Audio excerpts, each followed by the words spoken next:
It was incredibly windy last night and the snow was blowing around like crazy. In Mount Baker Station, the intrepid travelers stood around huddled in the wind, waiting for the next train.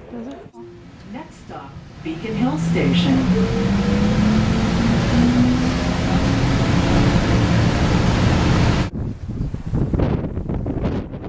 When we came out of the elevator at Beacon Hill Station, the wind nearly took our breath away. Listen to it here.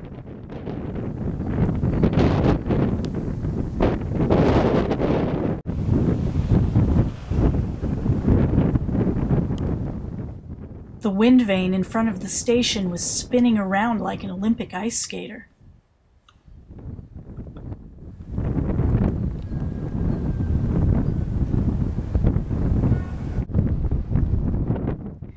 But even in the worst weather, some folks are still out driving. This is Wendy Dunlap for the Beacon Hill blog.